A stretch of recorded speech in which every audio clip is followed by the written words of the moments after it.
अपने चैनल तैयारी तक पर। इस वीडियो में देखेंगे अपन वही जो अपनी सीरीज चल रही है जीके जीएस की। तो जीके जीएस मॉडल पेपर 8, इससे पहले अपन ने 7 मॉडल पेपर देख लिए हैं, ये 8वां मॉडल पेपर है। तो शुरू करते हैं। जो स्टूडेंट मेरे रेगुलर स्टूडेंट है, जो रेगुलर वीडियो देखते हैं, वो तो अंत तक देखेंगे, उनको तो कोई दो राय नहीं है। लेकिन जो भी स्टूडेंट नया है, जो पहली बार ये मेरा वीडियो देख रहा है, मैं उससे रिक्वेस्ट करता हूँ एक बार वीडियो लास्ट तक ज़रूर देखना। उससे पहले चाहिए आप लाइक शेयर सब्सक्राइब कुछ भी मत करना, लास्ट तक वीडियो देखना। उसके बाद में मैं खुद, मुझे पूरा विश्वास है आप लाइक सब्सक्राइब और कमेंट करके ही जाओगे कि हमें अच्छा लगा है। बस जब तक आप पेशेंस रखना है, एक बार वीडियो लास्ट तक ज़रूर देखना है। तो शुरू करते हैं। अपना पहला क्वेश्चन है, केंद्र सरकार ने राष्ट्रीय हरित हाइड्रोजन नीति को मंजूरी दी है, इसका शुरुआती खर्च कितना है? क्वेश्चन ढंग से पढ़ना है और आंसर देना है। 13,892 करोड़, 15,509 करोड़, 17,846 करोड़, 19,744 करोड़। 4 ऑप्शन है आपके पास, जल्दी से इसका आंसर देना है कि केंद्र सरकार ने राष्ट्रीय हाइड्रोजन नीति को मंजूरी दी है, इसका शुरुआती खर्च कितना है? 4 ऑप्शन है, जल्दी से आंसर करना है। और इस क्वेश्चन का सही उत्तर हो जाएगा ऑप्शन है 4, 19,744 करोड़। क्वेश्चन को ढंग से देख लेना है, या तो स्क्रीनशॉट ले लेना या अपने वही नोटबुक में मेंशन ज़रूर करना, जैसे आपको क्या बार बार रिवाइज भी कर सको। ये वाला या आप 5 मिनट में वापस रिवाइज कर सकते हो। जैसे आपके अगर नोटबुक में लिखा है ना, तो आराम से रिवाइज कर सकते हो, और जितना ज़्यादा रिविज़न करोगे उतनी माइंड में ज़्यादा छपेंगे। फिर अगला क्वेश्चन है, कौन सा देश 46वें अंतर्राष्ट्रीय कोलकाता पुस्तक मेले का थीम देश होगा? क्वेश्चन को ढंग से पढ़ना है। कौन सा देश 46वें अंतर्राष्ट्रीय कोलकाता पुस्तक मेले का थीम देश होगा? ऑप्शन है जर्मनी, रूस, स्पेन या इंडोनेशिया। ऑप्शन है जर्मनी, रूस, स्पेन या इंडोनेशिया। आराम से क्वेश्चन को देखना है और फिर उसके बाद भी आंसर देना है। तो ये हो जाएगा स्पेन। ऑप्शन संख्या 3 इसका सही उत्तर हो जाएगा। 46वें अंतर्राष्ट्रीय कोलकाता पुस्तक मेले का थीम देश है, यह है स्पेन। फिर अगला क्वेश्चन है, संयुक्त राष्ट्र पर्यावरण कार्यक्रम की अंतर सरकारी वार्ता समिति का दूसरा सत्र कहाँ आयोजित हुआ? क्वेश्चन ढंग से पढ़ना है। संयुक्त राष्ट्र पर्यावरण कार्यक्रम की अंतर सरकारी वार्ता समिति का दूसरा सत्र कहाँ आयोजित हुआ? ऑप्शन है फ्रांस, कनाडा, साउथ कोरिया और केन्या। जल्दी से आंसर देना है कि संयुक्त राष्ट्र पर्यावरण कार्यक्रम की अंतर सरकारी वार्ता समिति का दूसरा सत्र कहाँ आयोजित हुआ था? 4 ऑप्शन है आपके पास। आंसर आपने सोच लिया होगा इसका सही आंसर हो जाएगा फ्रांस। तो ऑप्शन 1 इसका सही उत्तर हो जाएगा। फिर अगला क्वेश्चन है, नशे के खिलाफ किस राज्य की पुलिस ने ओपीएस क्लीन अभियान चलाया है? नशे के खिलाफ किस राज्य की पुलिस ने ओपीएस क्लीन अभियान चलाया है? ऑप्शन है हरियाणा, पंजाब, महाराष्ट्र या गुजरात। जल्दी से आंसर करना है कि किस राज्य की पुलिस ने ओपीएस क्लीन अभियान चलाया है। 4 ऑप्शन है आपके पास, जल्दी से आंसर करना है।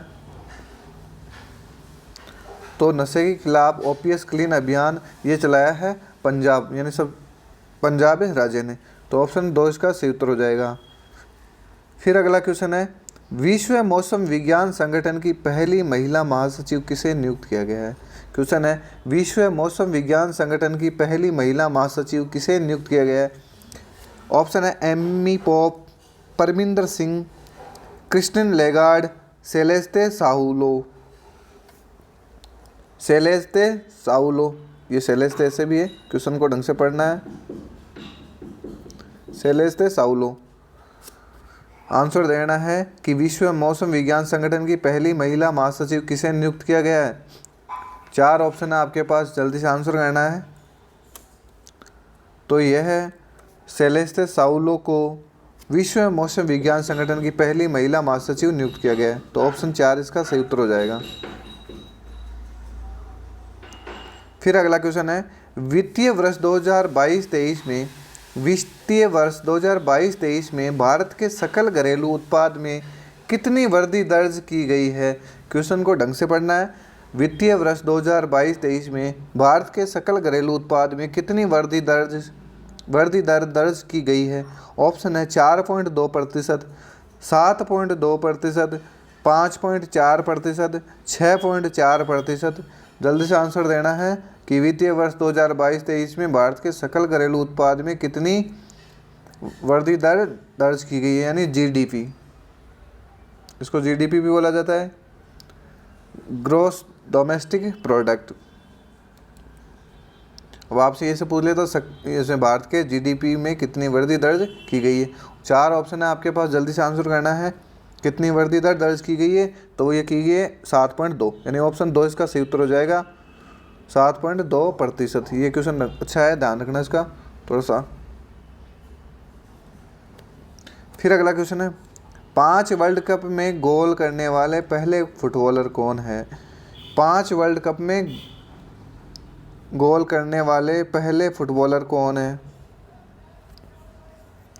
क्वेश्चन है, Neymar, Cristiano Ronaldo, Lionel Messi, Antony. जल्दी से आंसर करना है।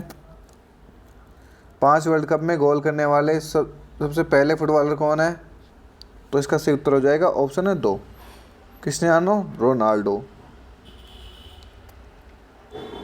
फिर अगला क्वेश्चन है, कडालेकाई परिचय उत्सव किस राज्य से संबंधित है। कडालेकाई परिचय उत्सव किस राज्य से संबंधित है। क्वेश्चन है, कडालेकाई परिचय उत्सव किस राज्य से संबंधित है। हरियाणा, मिजोरम, केरल या कर्नाटक। इसे मूंगफली उत्सव के नाम से भी जाना जाता है, ये ध्यान रखना, मूंगफली उत्सव के नाम से भी जाना जाता है। जल्दी से आंसर देना है।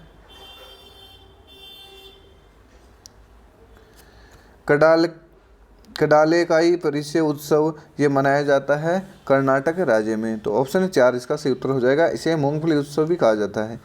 फिर अगला क्वेश्चन है, नया सवेरा योजना के अंतर्गत, नया सवेरा योजना के अंतर्गत कितने अल्पसंख्यक समुदाय शामिल है।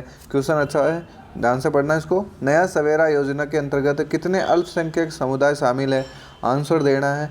ऑप्शन है 5, 6, 7 या 8। जल्दी से आंसर देना है। नया सवेरा योजना के अंतर्गत कितने अल्पसंख्यक समुदाय शामिल है। आंसर आपने सोच लिया होगा, इसका सही उत्तर हो जाएगा ऑप्शन 2, यानी 6 अल्पसंख्यक समुदायों को इसमें शामिल किया गया है।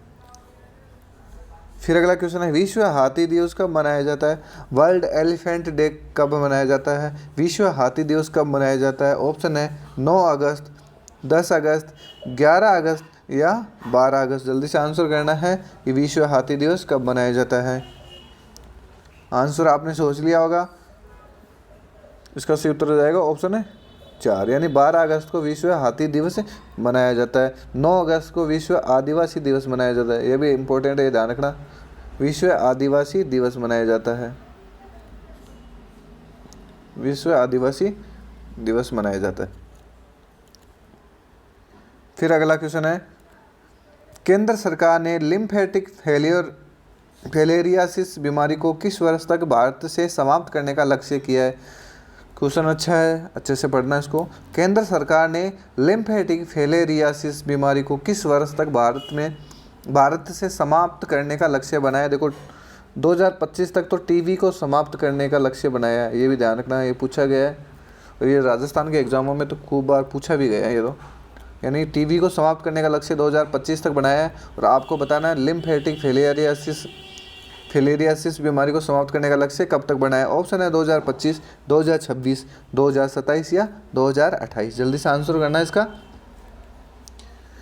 तो इसका सही उत्तर हो जाएगा ऑप्शन है 3, यानी 2027 तक लिम्फेटिक फिलेरियासिस बीमारी को समाप्त करने का लक्ष्य भारत ने बनाया है। फिर अगला क्वेश्चन है, किस राज्य सरकार ने इंदिरा गांधी मुफ्त स्मार्टफोन योजना 2023 शुरू की है। किस राज्य सरकार ने इंदिरा गांधी मुफ्त स्मार्टफोन योजना 2023 शुरू की है। राजस्थान, पंजाब, हरियाणा या मध्य प्रदेश। जल्दी से आंसर करना है। जो राजस्थान की है वो तो आराम से कर ही दिया होगा, इसका सही उत्तर हो जाएगा राजस्थान। राजस्थान के मुख्यमंत्री श्री अशोक गहलोत ने यह योजना शुरू की है, इससे महिलाओं को मुफ्त में स्मार्टफोन दिए जा रहे हैं एंड्रॉयड। फिर अगला क्वेश्चन है, बहुत अच्छा क्वेश्चन है, आरबीआई ने द्विमासिक मौद्रिक नीति समीक्षा में रेपो रेट में बदलाव नहीं किया है, यह रेपो रेट कितनी है। क्वेश्चन अच्छा है, अच्छे से पढ़ना है इसको। आरबीआई ने द्विमासिक मौद्रिक नीति समीक्षा में रेपो रेट में बदलाव नहीं किया है, यह रेपो रेट कितनी है।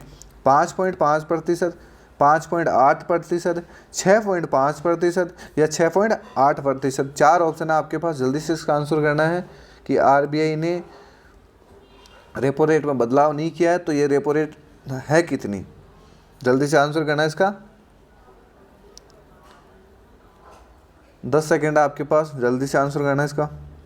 तो इसका सही उत्तर हो जाएगा ऑप्शन है 3, 6.5%। क्वेश्चन को अच्छे से समझ लेना एक बार और ये रट ही लेना, 6.5% है, 6.5%।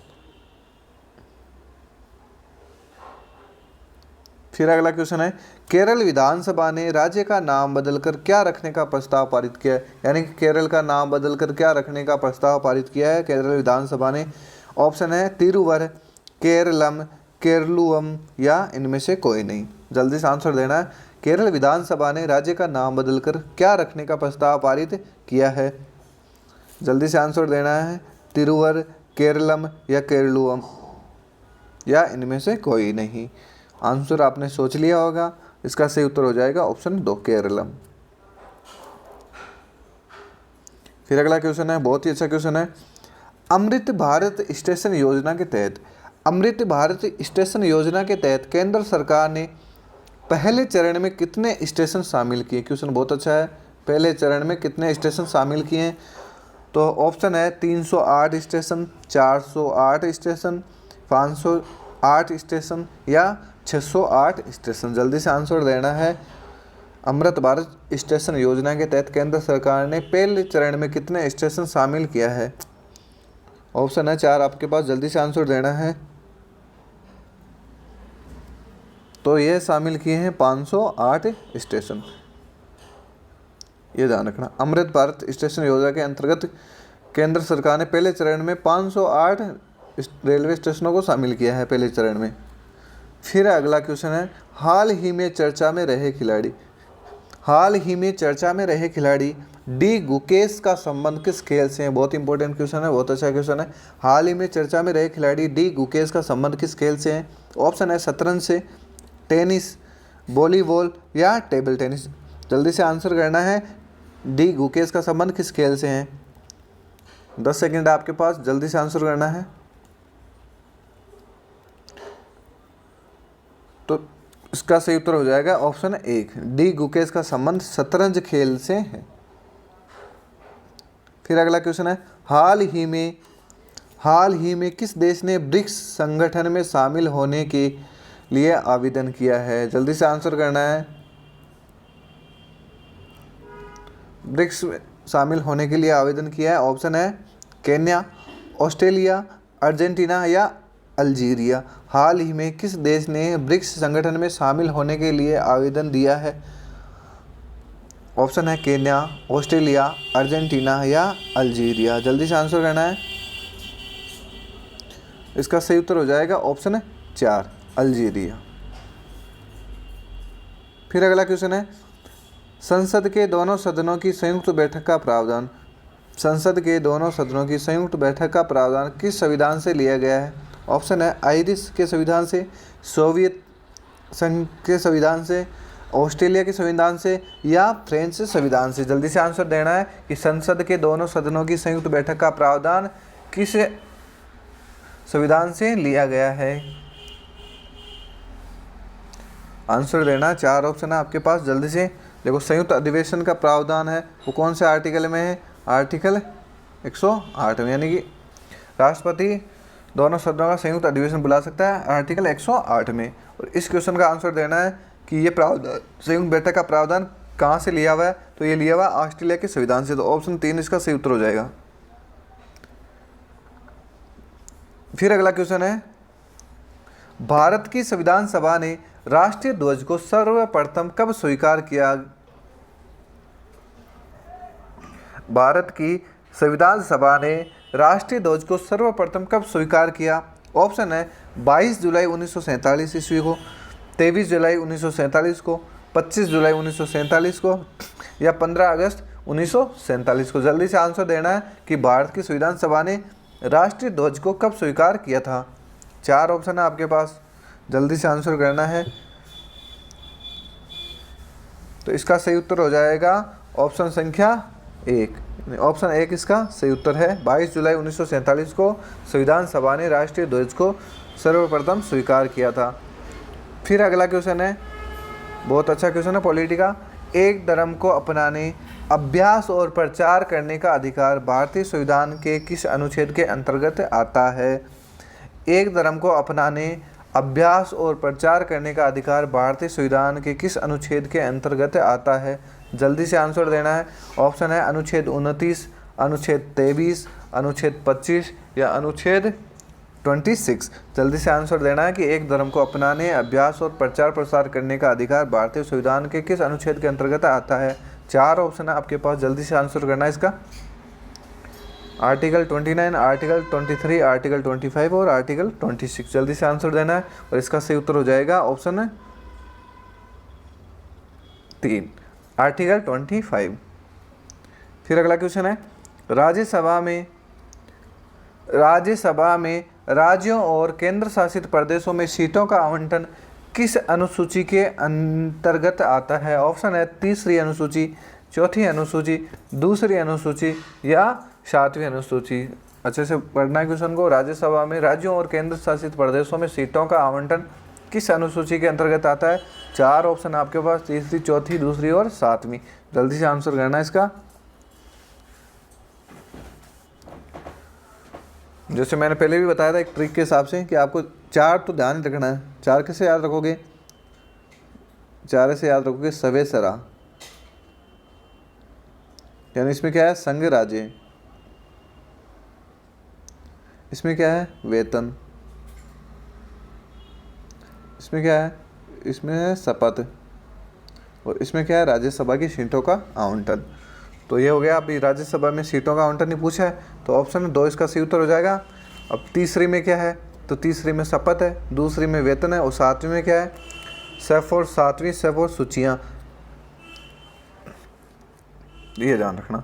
फिर अगला क्वेश्चन है, राष्ट्रीय ग्रामीण रोजगार गारंटी अधिनियम कब पारित किया गया? राष्ट्रीय ग्रामीण रोजगार गारंटी अधिनियम कब पारित हुआ? ऑप्शन है 2005, 2006, 2000 और 2004। जल्दी से आंसर देना। राष्ट्रीय ग्रामीण रोजगार गारंटी अधिनियम कब पारित हुआ? 5, 6, 2000 या 2004। जल्दी से आंसर करना इसका। और आंसर आपने सोच लिया होगा, इसका सही उत्तर हो जाएगा ऑप्शन है 1, 2005 में। फिर अगला क्वेश्चन है, भारतीय संविधान का कौन सा अनुच्छेद व्यक्ति के विदेश यात्रा के अधिकार को संरक्षण प्रदान करता है? यह ध्यान रखना। क्वेश्चन को ढंग से पढ़ना, फिर पूछना क्या जा रहा है।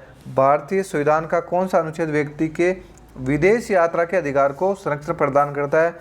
ऑप्शन है आर्टिकल 14, आर्टिकल 19, आर्टिकल 21 या इनमें से कोई नहीं। जल्दी से आंसर देना है कि भारतीय संविधान का कौन सा अनुच्छेद व्यक्ति के विदेश यात्रा के अधिकार को संरक्षण प्रदान करता है।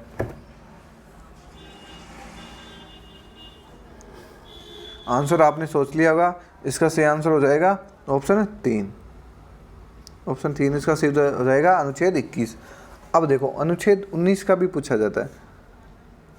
ये विदेश यात्रा पूछ रहा है। अगर देश के किसी भी क्षेत्र में घूमने का या यात्रा करने का प्रावधान पूछे तो ये हो जाएगा 19D में। 19D में यानी 19D में देश के किसी भी क्षेत्र में भ्रमण करने या घूमने की स्वतंत्रता है, वो आर्टिकल 19D में है। सी में क्या है? सी फॉर से का मतलब संघ बनाने की स्वतंत्रता। बी में क्या है? बिना बंदूक मतलब शांतिपूर्ण सभा करने की। और ए में 19A में है वो अभिव्यक्ति या प्रेस की स्वतंत्रता या बोलने की स्वतंत्रता। ऐसे ध्यान रखना है। फिर अगला क्वेश्चन है, लोकसभा में अविश्वास प्रस्ताव पहली बार किस वर्ष लाया गया था? बहुत अच्छा क्वेश्चन है। लोकसभा में अविश्वास प्रस्ताव पहली बार किस वर्ष लाया गया? 1960 में, 1961 में, 1962 में, 1963 में। जल्दी से आंसर देना है कि लोकसभा में अविश्वास प्रस्ताव पहली बार कब लाया गया था। आंसर आपने सोच लिया होगा, जल्दी से आंसर देना है। लोकसभा में अविश्वास प्रस्ताव पहली बार किस वर्ष लाया गया? तो ये लाया गया था 1963 में, मतलब 1963 में पहली बार अविश्वास प्रस्ताव लाया गया था लोकसभा में। तो इसका सही उत्तर हो जाएगा ऑप्शन 4।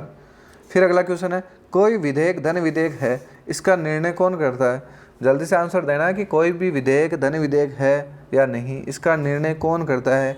ऑप्शन है राष्ट्रपति, प्रधानमंत्री, लोकसभा अध्यक्ष या मंत्रिपरिषद। जल्दी से आंसर देना है कि कोई विधेयक धन विधेयक है, इसका निर्णय कौन करता है? 4 ऑप्शन है आपके पास। तो इसका निर्णय करता है, वो करता है लोकसभा स्पीकर, लोकसभा स्पीकर या लोकसभा अध्यक्ष। तो इसका सही उत्तर हो जाएगा ऑप्शन 3। अब धन विधेयक, धन विधेयक की प्रक्रिया का प्रावधान पूछे तो वो हो जाएगा आर्टिकल 109 में, और अगर धन विधेयक की परिभाषा पूछे तो आर्टिकल 110 में। ये दोनों ध्यान रखना, दोनों आर्टिकल इसमें इंपॉर्टेंट है। फिर अगला क्वेश्चन है, निम्नलिखित बौद्ध ग्रंथों में किसमें बौद्ध संघ जीवन के नियमों का संकलन है? क्वेश्चन को ढंग से पढ़ना है। निम्नलिखित बौद्ध ग्रंथों में किसमें बौद्ध संघ जीवन के नियमों का संकलन है? ऑप्शन है अंगुत्तर निकाय, विनय पिटक, दिग्ग निकाय या अभिधम पिटक। जल्दी से आंसर देना है कि बौद्ध ग्रंथों में किस बौद्ध ग्रंथों में बौद्ध संघ जीवन के नियमों का संकलन है? 4 ऑप्शन है आपके पास, जल्दी से आंसर देना है इसका। इसका सही आंसर हो जाएगा ऑप्शन 2, विनय पिटक। फिर अगला क्वेश्चन है, निम्नलिखित में से किस अधिनियम के तहत बंगाल के गवर्नर जनरल को, क्वेश्चन को ढंग से पढ़ना है, बंगाल के गवर्नर जनरल को भारत का गवर्नर जनरल बनाया गया? निम्नलिखित में से किस अधिनियम के तहत बंगाल के गवर्नर जनरल को भारत का गवर्नर जनरल बनाया? 4 ऑप्शन है आपके पास, 1813 का चार्टर एक्ट, 1833 का चार्टर एक्ट, 1909 का अधिनियम या 1919 का भारत शासन अधिनियम। देखो, पहले तो होता था बंगाल का गवर्नर, पहले तो होता था बंगाल का गवर्नर, फिर उसके बाद में क्या बनाया गया? बंगाल का गवर्नर और जनरल। तो ये बंगाल के गवर्नर को बंगाल का गवर्नर जनरल बनाया था, वो था 1773 का रेगुलेटिंग एक्ट के द्वारा। लेकिन अब ये पूछा है कि इसको, यानी बंगाल के गवर्नर का भारत का गवर्नर जनरल ये बना दिया है। तो ये बताना आपको, बंगाल के गवर्नर जनरल को भारत का गवर्नर जनरल बनाया है। तो इसका सही उत्तर हो जाएगा ऑप्शन 2, 1833 के चार्टर एक्ट के द्वारा। इस हिसाब से क्वेश्चन अगर आपसे ऐसे पूछता कि बंगाल के गवर्नर को बंगाल का गवर्नर जनरल किस अधिनियम के द्वारा बनाया गया, तो वो हो जाता फिर 1773 का रेगुलेटिंग एक्ट। ऐसे करके आपको ध्यान रखना है। फिर अगला क्वेश्चन है, 9वीं शताब्दी ईस्वी में निम्नलिखित में से किसके द्वारा चोल साम्राज्य की नींव डाली गई? अच्छे से पढ़ना है, चोल साम्राज्य की नींव किसके द्वारा डाली गई थी? ऑप्शन है कृष्ण प्रथम, राजराज चोल, विजयालय या परंतक। जल्दी से आंसर करना है कि किसके द्वारा चोल साम्राज्य की नींव डाली गई। 4 ऑप्शन है आपके पास, कृष्ण प्रथम, राजराज चोल, विजयालय या परंतक। जल्दी से आंसर देना इसका। तो ये चोल साम्राज्य की नींव डाली गई थी विजयालय के द्वारा। तो ऑप्शन 3 इसका सही उत्तर हो जाएगा। फिर अगला क्वेश्चन है, रजत सिक्के जारी करने वाला प्रथम गुप्त शासक कौन था? रजत सिक्के जारी करने वाला प्रथम गुप्त शासक कौन था? जल्दी से आंसर देना है। रजत सिक्के जारी करने वाला पहला गुप्त शासक कौन था? ऑप्शन है चंद्रगुप्त प्रथम, चंद्रगुप्त द्वितीय, समुद्रगुप्त या कुमारगुप्त। जल्दी से आंसर देना है, रजत सिक्के जारी करने वाला पहला गुप्त शासक कौन था? आंसर आपने सोच लिया होगा, 10 सेकंड आपके पास। रजत सिक्के जारी करने वाला प्रथम गुप्त शासक था, वो था चंद्रगुप्त द्वितीय। ऑप्शन 2 इसका सही उत्तर हो जाएगा। फिर अगला क्वेश्चन है, 11वीं सदी के भारत का दर्पण किसे कहा जाता है? 11वीं सदी के भारत का दर्पण किसे कहा जाता है? ऑप्शन है किताबुल हिंद, रेहला, तारीख है यामिनी या इनमें से कोई नहीं। जल्दी से आंसर देना है कि 11वीं सदी के भारत का दर्पण किसे कहा जाता है? किताबुल हिंद को, रेहला को या तारीख यामिनी को या इनमें से कोई नहीं। जल्दी से आंसर देना है इसका। तो 11वीं सदी के भारत का दर्पण है वो किताबुल हिंद को कहा जाता है। तो ऑप्शन 1 इसका सही उत्तर हो जाएगा। फिर अगला क्वेश्चन है, घड़ी या ग्रह कर क्वेश्चन को अच्छे से पढ़ना। गरी या ग्रह कर लगाने वाला दिल्ली का प्रथम सुल्तान कौन था? गरी या ग्रह कर लगाने वाला दिल्ली का प्रथम सुल्तान कौन था? ऑप्शन है बलबन, अलाउद्दीन खिलजी, मोहम्मद बिन तुगलक या फिरोज तुगलक। जल्दी से आंसर देना है। गरी या ग्रह कर लगाने वाला दिल्ली का प्रथम सुल्तान कौन था? 4 ऑप्शन है आपके पास, जल्दी से आंसर सोचना है इसका, और इसका सही उत्तर हो जाएगा, यानी गरी या ग्रह कर लगाने वाला दिल्ली का प्रथम सुल्तान था, वो था अलाउद्दीन खिलजी। एक ऑप्शन 1, 2 इसका सही उत्तर हो जाएगा। अलाउद्दीन खिलजी ने गरी कर या ग्रह कर लगाया था। फिर अगला क्वेश्चन है, कृष्ण देव राय ने किस नगर की स्थापना की थी? क्वेश्चन को ढंग से पढ़ना है। कृष्ण देव राय ने किस नगर की स्थापना की? ऑप्शन है वारंगल, नगलापुर, उदयगिरी या चंद्रगिरी। जल्दी से आंसर देना है। कृष्ण देव राय ने किस नगर की स्थापना की थी? वारंगल, नागलापुर, उदयगिरी या चंद्रगिरी। जल्दी से आंसर देना है इसका। तो कृष्ण देव राय ने नागलापुर की स्थापना की थी, तो ऑप्शन 2 इसका सही उत्तर हो जाएगा। फिर अगला क्वेश्चन है, जहांगीर कालीन, बहुत अच्छा क्वेश्चन है। जहांगीर कालीन निम्नलिखित में से किस एक चित्रकार को नादिर उल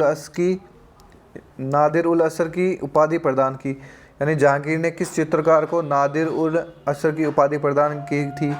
दौलत को, बिशनदास को, मनोर को या मंसूर को। जल्दी से आंसर देना है। जहांगीर कालीन निम्नलिखित में से किस एक चित्रकार को नादिर उल असर की उपाधि प्रदान की? 4 ऑप्शन आपके पास, बहुत अच्छा क्वेश्चन है और काफ़ी रिपीटेड क्वेश्चन है ये, तो जल्दी से आंसर देना है इसका। तो इसका सही उत्तर हो जाएगा ऑप्शन डी, ऑप्शन 4, उस्ताद मंसूर। ये पशु पक्षियों का सबसे बड़ा चितेरा था, उस्ताद मंसूर।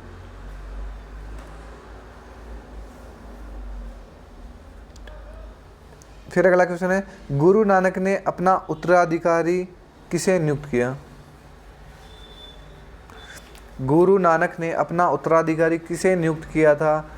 ऑप्शन है गुरु रामदास, गुरु अमरदास, गुरु हरराय, अंगद।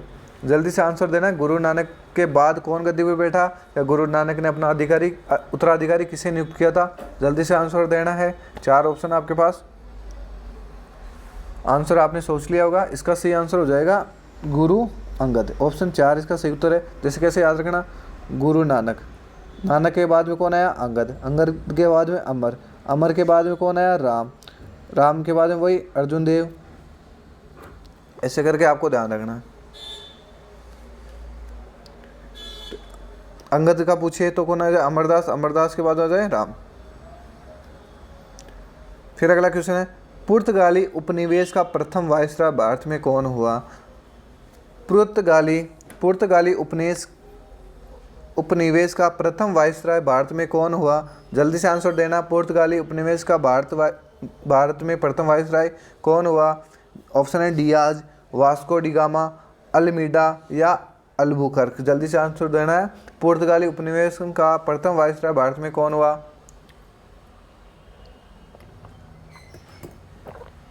4 ऑप्शन है आपके पास, जल्दी से आंसर करना इसका। तो इसका सही उत्तर हो जाएगा ऑप्शन है 3, अल्मीडा। अगला क्वेश्चन है, स्थायी बंदोबस्त किसके शासनकाल में प्रारंभ किया गया था? स्थायी बंदोबस्त किसके शासनकाल में प्रारंभ किया गया था? ऑप्शन है Warren Hastings, sir John Shore, Lord Wellesley या लॉर्ड कॉर्नवालिस। जल्दी से आंसर करना है। स्थायी बंदोबस्त किसके शासनकाल में प्रारंभ किया गया था? तो इसका सही उत्तर हो जाएगा ऑप्शन है डी।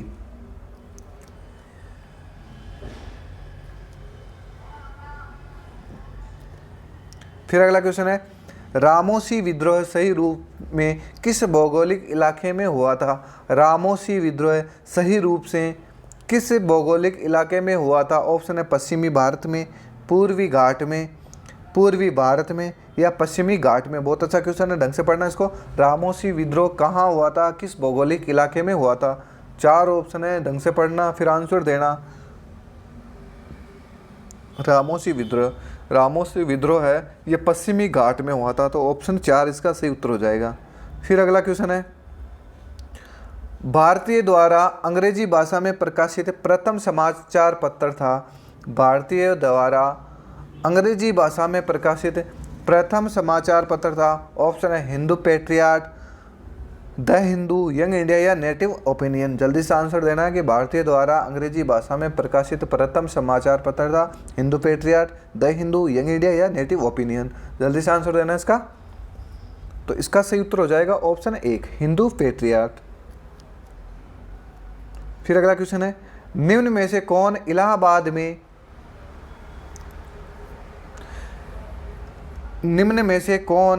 इलाहाबाद में 1857 के संग्राम का नेतृत्व कौन था? जल्दी से आंसर देना है। इलाहाबाद में 1857 की क्रांति का नेतृत्व किसने किया था या नेता कौन था? ऑप्शन है नाना साहब, अजीमुल्ला, ताता टफे या लियाकत अली। जल्दी से आंसर देना है। देखो ताता टोपे का तो मैं बता दूं कैसे ध्यान रखना है। कान पर ताना केप,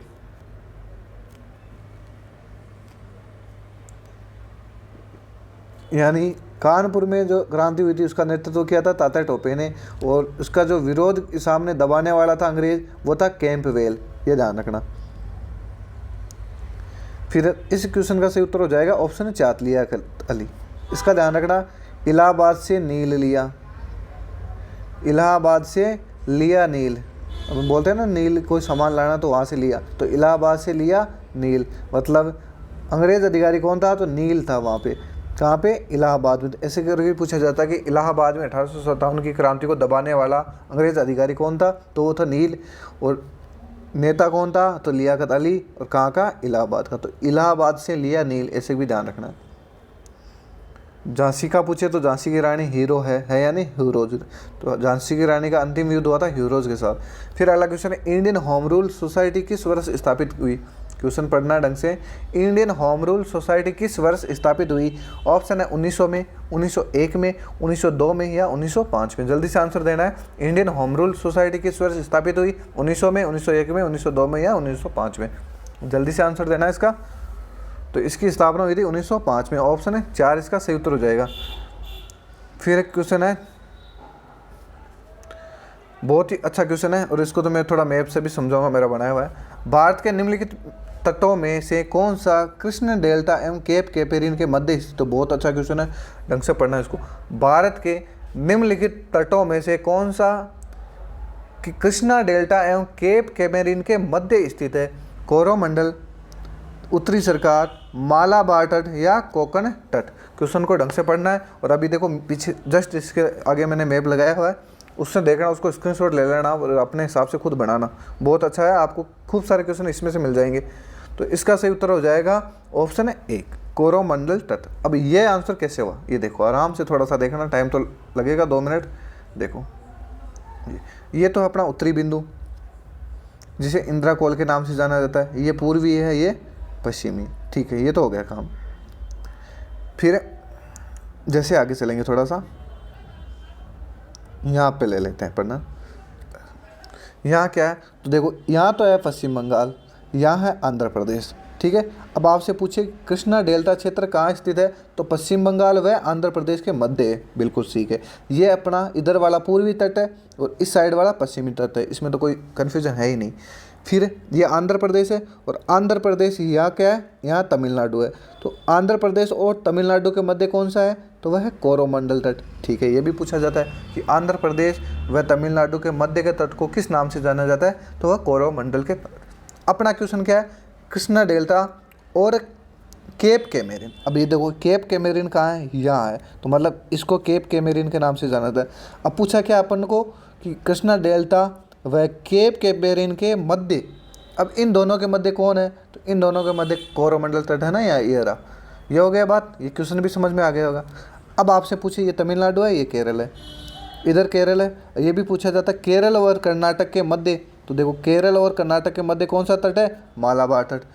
कर्नाटक और गोवा के मध्य कौन सा तट है? तो ये केंद्रा तट। और गोवा व दमन के बीच में कौन सा है? तो ये कोकण तट है। यहाँ से क्वेश्चन पूछे जाते हैं, वो तो अच्छे से हैं, ये ध्यान रखना। फिर है ये है उत्तरी सरकार, इधर की साइड है उत्तरी सरकार।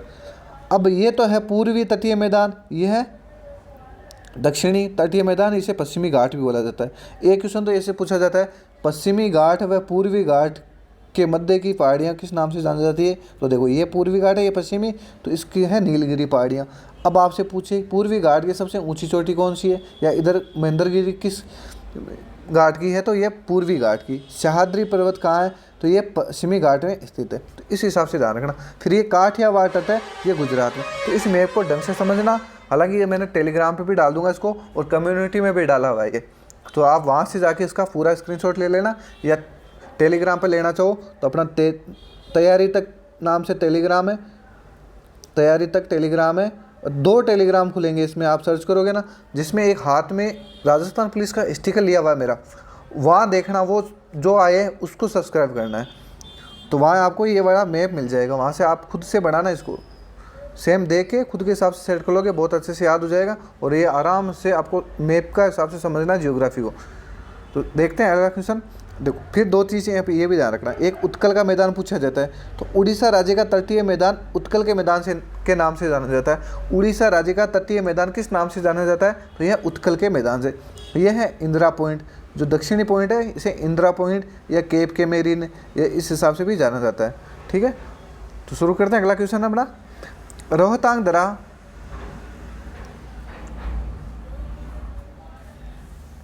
रोहतांग दर्रा किस राज्य में स्थित है? रोहतांग दर्रा किस राज्य में स्थित है? जल्दी से आंसर देना है। हिमाचल। ये दर्रे हैं सारे, मैं आपको बहुत अच्छे से करवाने वाला हूँ ट्रिक से। अभी अपने सब्सक्राइब हुए 800 850 के आसपास, जैसे 1000 सब्सक्राइब हो जाएंगे फिर मैं आपके लिए एकदम सरप्राइज ही होगा। वाइट बोर्ड पे बहुत कम टाइम है। आपको जिसको जीके पढ़ना बोरिंग लगता है, मैं कह रहा हूँ ना, जीके पढ़ने में इंटरेस्ट आ जाएगा। ये देखना आप, क्योंकि ये मेरा खुद का अनुभव है। मेरे खुद को जीके नहीं आता था, आज मैं जीके पढ़ा रहा हूँ, और हर बार मैंने राजस्थान पुलिस 2013 से लेकर अब तक कंटिन्यू पास किया है। अब आप सोच सकते हो, अगर जो जीके जिनका वीक है वो बंदा जीके में अच्छा हो गया है, वो ऑलराउंडर हो गया है, तो मैं पूरी उम्मीद है मुझे आपको भी अच्छा लगेगा और आपको भी याद होने लग जाएगा। तो जैसे अपना 1000 सब्सक्राइब पूरे हो जाएंगे, उसके बाद अपन वाइट बोर्ड में शुरू कर दूंगा मैं ये अपने दराजे से। ये रोहतांग है, तो आपको कैसे ध्यान रखना है? रोसीबा। रोसीबा कहाँ रहता है? रोसीबा हिमाचल में रहता है, यानी इसका आंसर तो हिमाचल प्रदेश हो जाएगा। रो का मतलब रोहतांग, सी का मतलब सिपकिला, सिप का मतलब सिपकिला, और ये बाड़ालाचा। तो ये कहाँ है? ये इस हिसाब से आपको याद रखना है, और याद भी रह जाएगा, मुझे पूरा विश्वास है। जैसे बोधिया है, अब मैं बोल दूँगा बोधिया, हमारे राजस्थानी में किसी का नाम बोलते, जिसका नाम बोधू होता है उसे बोधिया बोला जाता है। बोधिया कहाँ रहता है? तो अरुणाचल प्रदेश में रहता है।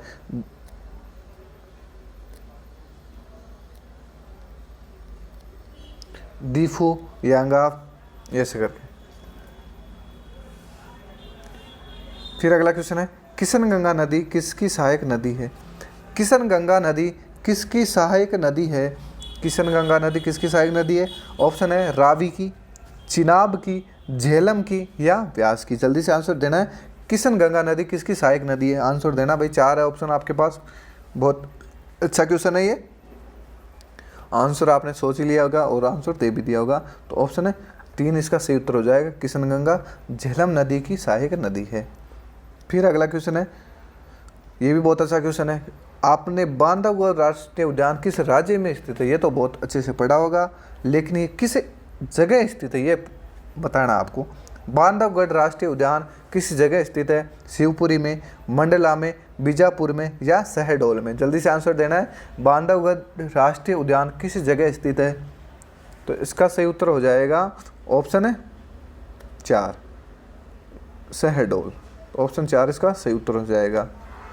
फिर अगला क्वेश्चन है, राष्ट्रीय बागवानी परिषद की स्थापना कब हुई?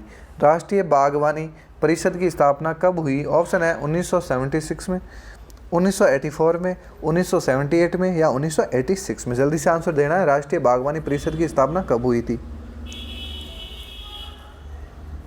तो इसका सही उत्तर हो जाएगा ऑप्शन है 2, 1984 में। फिर अगला क्वेश्चन है, बजट के हिसाब किताब की जांच भारतीय संसद किसके द्वारा करती है? क्वेश्चन अच्छा है, ढंग से पढ़ना है इसको। बजट के हिसाब किताब की जांच भारतीय संसद किसके द्वारा करती है? ऑप्शन है आकलन समिति के द्वारा, विशेषाधिकार समिति के द्वारा, सार्वजनिक लेखा समिति के द्वारा या हिसाब किताब जांच समिति के द्वारा। जल्दी से आंसर देना है। बजट के हिसाब किताब की जांच भारतीय संसद किसके द्वारा करती है?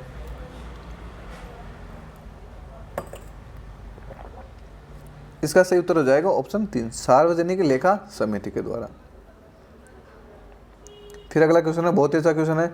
भारत की सबसे बड़ी म्यूचुअल फंड संस्था है, भारत की सबसे बड़ी म्यूचुअल फंड संस्था है यूटीआई, एसबीआई, इसका नाम है भारतीय यूनिट ट्रस्ट भी बोला जाता है, unit trust of India, SBI, LIC या जीआईसी। जल्दी से आंसर देना है। भारत की सबसे बड़ी म्यूचुअल फंड संस्था है, देखो सबसे पहले म्यूचुअल फंड जारी करने वाली संस्था है, ये तो मैंने बता दूं आपको, यूटीआई है। और इसका आंसर देना है भारत की सबसे बड़ी म्यूचुअल फंड संस्था है। जल्दी से आंसर देना है। इसका सही उत्तर हो जाएगा ऑप्शन 1, यूटीआई। इसका भी यूटीआई है और सबसे पहले जारी करने वाली है वो भी यूटीआई है। फिर अगला क्वेश्चन है, मेलेट शब्द का संबंध किस खेल से है? अच्छा क्वेश्चन है, मेलेट शब्द का संबंध किस खेल से संबंध है? मेलेट शब्द का संबंध किस खेल से है? ऑप्शन है हॉकी, पोलो, टेनिस या क्रिकेट। जल्दी से आंसर देना है। मेलेट शब्द का संबंध किस खेल से है? हॉकी, पोलो, टेनिस या क्रिकेट। आंसर आपने सोच लिया होगा। इसका सही उत्तर हो जाएगा पोलो से। मेलेट शब्द का संबंध है वो पोलो खेल से। फिर अगला क्वेश्चन है, रॉबर्स कप किस खेल से संबंधित है? ये भी बहुत अच्छा क्वेश्चन है। रॉबर्स कप किस खेल से संबंधित है? ऑप्शन है हॉकी, फुटबॉल, टेनिस या बिलियर्ड्स। जल्दी से आंसर देना कि रॉबर्स कप किस खेल से संबंधित है, तो ये है फुटबॉल खेल से संबंधित। ऑप्शन 2 इसका सही उत्तर हो जाएगा। फिर अगला क्वेश्चन है, और साइंस का आज इस पेपर में ओनली एक क्वेश्चन डाला है मैंने। फेफड़ों व रक्त के मध्य होने वाली गैसीय विनिमय की क्रिया निम्नलिखित में से किसके द्वारा होती है? क्वेश्चन को ढंग से पढ़ना है। फेफड़ों व रक्त के मध्य होने वाली गैसीय विनिमय की क्रिया निम्नलिखित में से किसके द्वारा होती है? ऑप्शन है परासरण, विसरण, बिंदु स्राव या रसारोहण। जल्दी से आंसर देना है कि फेफड़ों व रक्त के मध्य होने वाली गैसीय विनिमय की क्रिया निम्नलिखित में से किसके द्वारा होती है? ऑप्शन है परासरण, विसरण, बिंदु स्राव या रसारोहण। जल्दी से आंसर देना। ये अपना लास्ट क्वेश्चन है और कमेंट में ज़रूर बताना वीडियो कैसे लगे। इसका सही उत्तर हो जाएगा ऑप्शन 2, विसरण। और वीडियो अच्छा लगे तो चैनल को लाइक ज़रूर करना, सब्सक्राइब तो आपकी इच्छा पे डिपेंड करता है, आप करो तो करें या ना भी करें तो चलेगा। तो मिलते हैं अगले ही वीडियो में, जब तक के लिए जय हिंद, जय भारत। तैयारी अच्छे से करना और फुल कॉन्फिडेंस रहना और अच्छी डाइट लेना, अच्छी नींद लेना।